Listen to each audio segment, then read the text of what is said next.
how to find your art style so fast that it feels illegal because we want it now, okay? We want it right now. We don't want to be waiting around any longer. The one skill that you have to learn to find your art style fast, it's an unusual skill here. This might be a controversial take, is you need to learn how to be selfish. The art has to be for you. You have to learn to just put the world aside, don't care about what other people think, and just truly be selfish. And I know that sounds maybe a little bit bad. Maybe it's not the most usual perspective, but I do think that the more selfish you are, the easier it is to actually be on your own path. It might be why some famous artists aren't very friendly. You know, there are many famous artists through history who weren't kind, if you will. And I do think that maybe part of this was that because they were so selfish, it made it easier for them to take their own path and do what they wanted to do in their work without worrying about what other people thought. This is where if you are a people pleaser, like myself, unfortunately, it becomes very hard because you're so worried about what other people think that it almost becomes paralyzing to try to figure out what you want on an individual level. This is where if you are a people pleaser, what I would recommend you do is to try to resolve this tendency in all aspects of your life. So for example, when your friends ask you where you want to go eat or what you want to do, you actually need to take the time to sit down and figure out what it is that you want. You need to learn to be selfish. And if you are someone who is indecisive and you're used to letting other people decide, that will become a problem with the art. That will become a habit that you will bring into the art practice.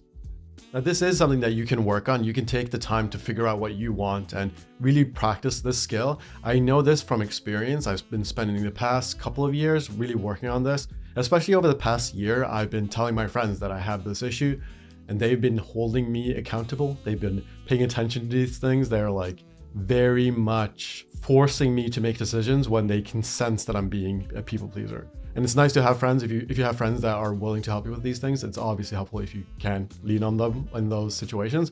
But you also need to take the time for yourself to truly decide that you want to change this within yourself. One thing that might be preventing you from learning how to be more selfish is this feeling that I'm betraying other people by not caring what other people think. But what you have to remember is that the people who love and care about you want what's best for you. And the only way you would know what's best for you is if you're in tune with what you want. So it's not being selfish. Like being selfish obviously has like a negative connotation. And to make this video a little bit spicy, I had to use that term. But it really is just about caring about yourself in a reasonable way. There's no reason to make your art for other people. There's no reason. There's no reason. I can't think of a single reason why it wouldn't be about you. Unless you're doing it for a client, right? If there's money involved. But I assume that if you're watching my videos, you're probably a hobbyist. You do this for the love of it. Those are the people that I'm trying to help, by the way. If you're a professional artist, I don't know if I can help you. But if you are someone who is a hobbyist and you do this because you love it, you care about it, you do it as a form of self-exploration, as a form of self-expression, why would you need to worry about what other people think? There's no reason to worry about what other people think because it's about you, it's for you.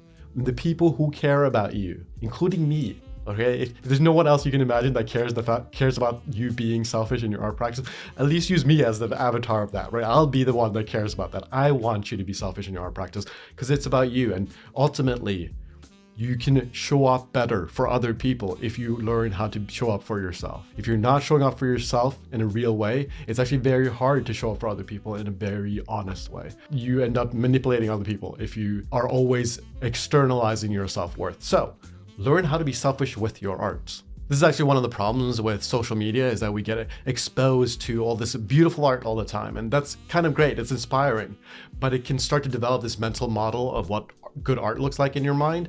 And then you start to bend your taste to suit this idea that you've created in your mind that is probably not accurate, okay? Your algorithm is based on whatever happens to be your taste or whatever is popular in the moment, but that doesn't mean that those things are truly what people care about. One thing that you have to remember is just because something gets a lot of likes online doesn't mean that the depth of experience that people have with that art is actually meaningful. There's plenty of artists online who make art that is very popular in terms of follower counts and like counts. A lot of portrait artists on Instagram who do pretty faces and they just draw pretty faces. And because it's easy to consume, a lot of people like it. But that doesn't mean the depth of experience that those followers have is actually meaningful. There's a lot of artists who have very few followers but their followers are having a very deep experience with the art. So never assume that just because a number looks big online that it's actually deeply meaningful.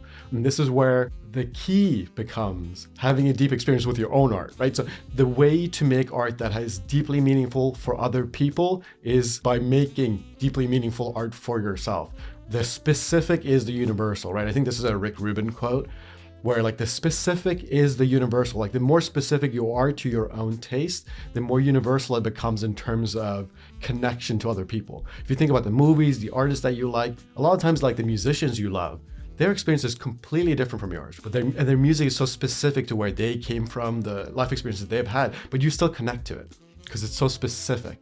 Right? It's so specific that it becomes universal. There's like this very beautiful concept that the deeper you go, the more you connect with people. And that is very important. If you want to find your art style, go deep. Go deeply into the personal, make it about yourself. And shed this idea that you know what is popular and what will work.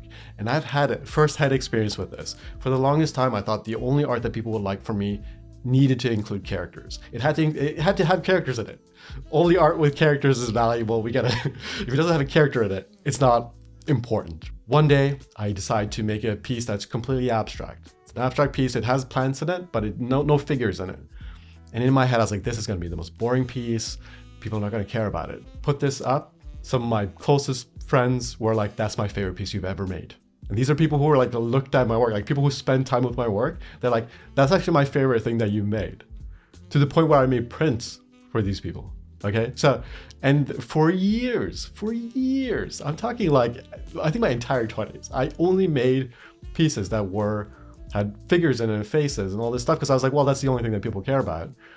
And as soon as I make this piece that's abstract, I have people now who have this piece on their wall in their homes, which is a perfect example of me holding myself back based on external circumstances, based on external validation. Me thinking that, hey, I need to do this thing to get the external validation, and I was holding my art style back. When I had this discovery, I realized, wait, I can lean into the abstract, and that is like unlocked so much for me. It's unlocked so much for me. So please just shed all those stories and expectations of what good art is, and just make art for yourself. Be selfish. Be so selfish. Stop caring what other people think. That is a process. It'll take time to learn, but really set your mind on, hey, I'm doing this for me. So just do it for yourself and be selfish in your art. The more selfish you are, the easier it will be to find your true art style and personal voice.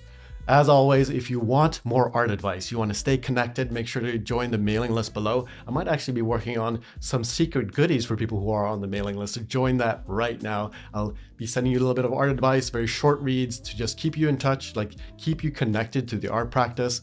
If you are interested in that, check that link below. And whenever you are ready, I'll see you over in the Mindful Drawing course, where we really dive deep into like the personal, expressive side of drawing. Whenever you're all ready, I'll see you over there, and yeah, see you in the next lesson. Bye. God, I'm horrible at editing these.